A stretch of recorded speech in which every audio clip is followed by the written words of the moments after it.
Iran এবং আমেরিকার যে যুদ্ধ, এই যুদ্ধে আমেরিকার শোচনীয় যে পরাজয়, এই পরাজয়ের ফলে আমাদের পাক ভারত উপমহাদেশের রাজনীতির সমীকরণ কেমন হবে?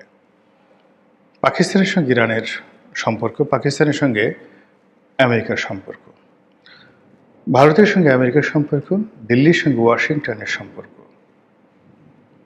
একই সঙ্গে বাংলাদেশের সঙ্গে আমেরিকার সম্পর্ক এবং বাংলাদেশের সঙ্গে ইন্ডিয়ার যে সম্পর্ক কেমন হবে, এই বিষয়গুলি নিয়ে আলোচনা করব। নম্বর ওয়ান। নম্বর টু হলো, আমাদের এই দেশে গত 3টি বছর ধরে আমেরিকার যে ডিপ স্টেট, তাদের যে তাণ্ডব, এবং আজকের দিন পর্যন্ত তারা যেভাবে গোপনে প্রকাশ্যে বিচরণ করে বেড়াচ্ছে এবং তারা কোথায় নেই, সব জায়গাতে আছে, এদের পরিণতি কী হবে, এই বিষয়গুলো নিয়ে আলোচনা করব। আমি অনেক আগে বলার চেষ্টা করেছিলাম যে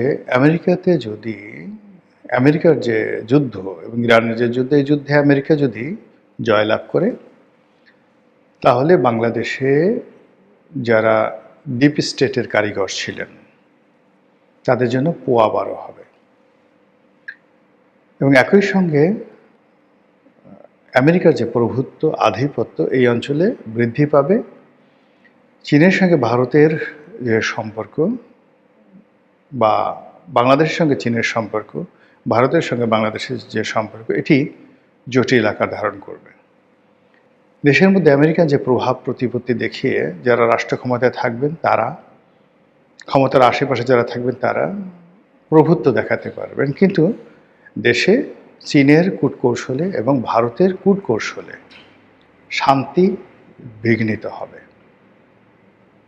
অন্যদিকে আওয়ামী লীগ, যারা ডিপ স্টেটের কারসাজিতে ক্ষমতাচ্যুত হয়েছিলেন, তাদের রাজনীতিতে ফিরে আসা, পুনর্বাসন এবং রাজনীতি করা বলতে গেলে অসম্ভব হয়ে পড়বে। কিন্তু যদি আমেরিকা পরাজিত হয়, যেটা এখন হয়েছে, তাহলে কী ধরনের সমীকরণ হবে? প্রথম সমীকরণ হলো যে এখানে প্রো ইন্ডিয়ান এবং প্রো চাইনিজ যে শক্তিগুলো রয়েছে, তারা যথেষ্ট সক্ষমতা অর্জন করবে, এবং যারা আমেরিকার ডিপ স্টেটের যারা এজেন্ট, তারা বিভিন্ন জায়গাতে যদি ক্ষমতায় থাকেন, তারা মূলত ক্ষমতাহীন হয়ে পড়বেন, পুতুলে পরিণত হবেন। তাদেরকে ভারতের কথা শুনতে হবে, তাদেরকে চীনের কথা শুনতে হবে, তাদেরকে জনগণের কথা শুনতে হবে, তাদেরকে ভয় পেতে হবে সবাইকে, ডিপ স্টেটের যারাই আছেন। এক। 2 নম্বর হলো যে মানুষ যখন খুব আহত হয়, তখন তাদের আর কোনো লাজ লজ্জা থাকে না। মানুষ যখন অপমানিত হয়, তখন তার আর আত্মমর্যাদা থাকে না, বেহায়া হয়ে যায়। মানুষ যখন অভাবী হয়ে পড়ে, তখন সে নিষ্ঠুর হয়ে যায়। আমেরিকা এই মুহূর্তে যেভাবে দেউলিয়া হয়ে পড়েছে, রাজনৈতিকভাবে, অর্থনৈতিকভাবে, সামাজিকভাবে, যেভাবে বন্ধুহীন হয়ে পড়েছে, এই অবস্থায় তারা করবে কি? আমাদের মতো যে তৃতীয় বিশ্বযুদ্ধ রয়েছে, এখানে তাদের যে থাবা, এই থাবাটা তারা প্রসারিত করবে। আফ্রিকার যে ধনী দেশগুলো রয়েছে, প্রচুর ধনসম্পদ রয়েছে, সেটা ইথিওপিয়া বলেন, সেটা বুর্কিনা ফাসো, তারপর নাইজেরিয়া, জিম্বাবুয়ে, এরপর উগান্ডা, এ সকল দেশে তারা তাদের তৎপরতা বৃদ্ধি করবে। এ সকল দেশ ইরানের মতো যুদ্ধ করতে পারবে না, আমেরিকার কূটনীতি মোকাবেলা করতে পারবে না, এবং ওই সকল দেশে আমেরিকার যে থাবা অনেক আগের থেকে চলছে, সেই থাবার পরিমাণটা যখন বেড়ে যাবে, ওটা নিয়ে সারা দুনিয়া মাতামাতি করবে না। একইভাবে তারা যদি পাক ভারত উপমহাদেশে আসে, এখানে এমনিতেই তাদের খপ্পরে পড়ে আছে পাকিস্তান। এরপর যদি তারা মায়ানমারে হস্তক্ষেপ করে, এবং মায়ানমারের এই অংশটি, পুরো অংশে তারা পারবে না, যে অংশে চীনের আধিপত্য আছে সে অংশে পারবে না।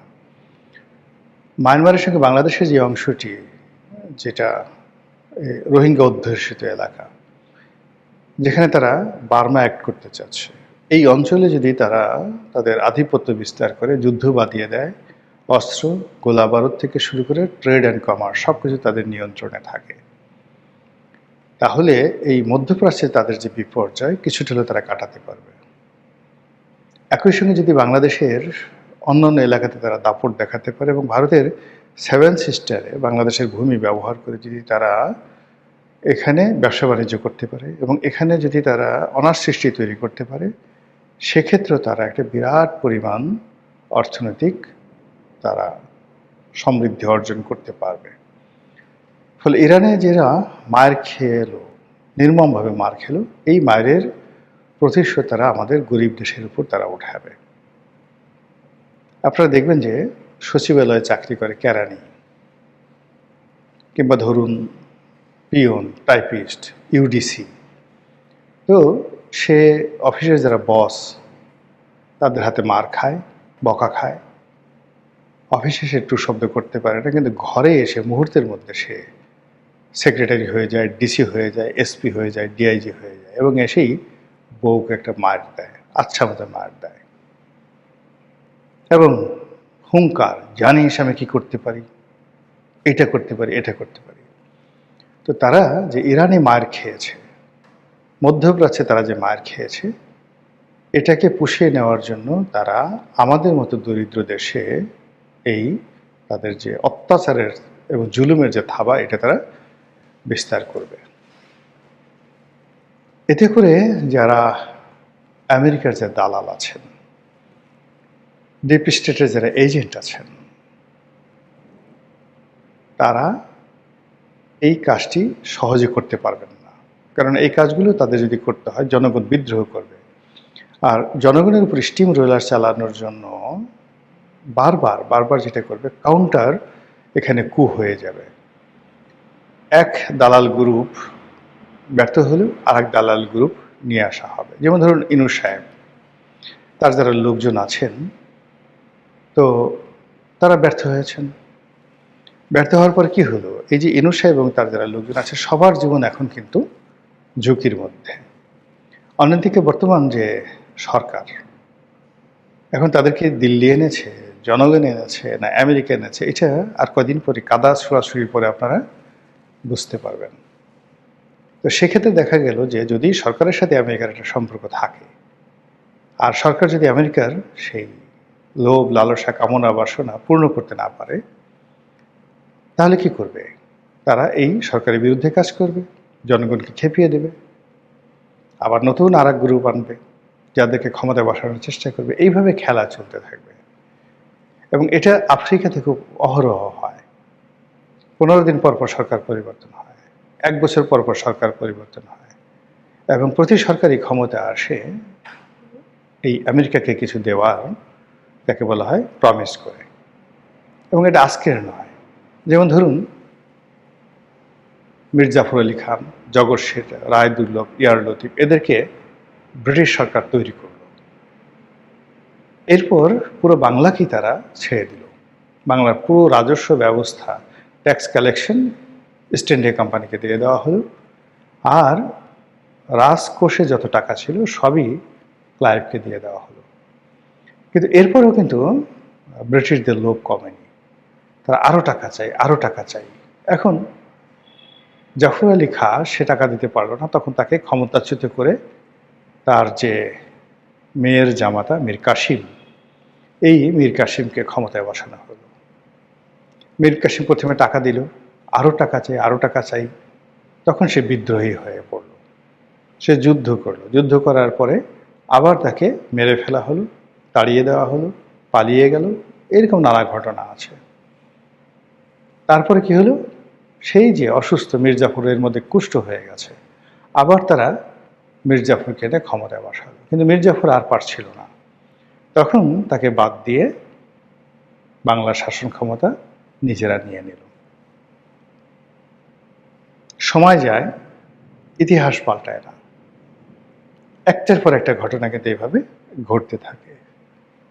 তো সেক্ষেত্রে এই যে আমেরিকার যে পতন, আমেরিকার যে পরাজয়, সেই পরাজয় কাটিয়ে ওঠার জন্য তারা কিউবার সাথে মাতুব্বরি করবে না, কেননা কিউবার সাথে সাথে রাশিয়া আছে, কিউবার সঙ্গে সঙ্গে উত্তর কোরিয়া আছে, কিন্তু তারা ভেনেজুয়েলাকে যন্ত্রণা দেবে, তারা মেক্সিকোকে যন্ত্রণা দেবে, তারা আর্জেন্টিনাকে জ্বালাবে।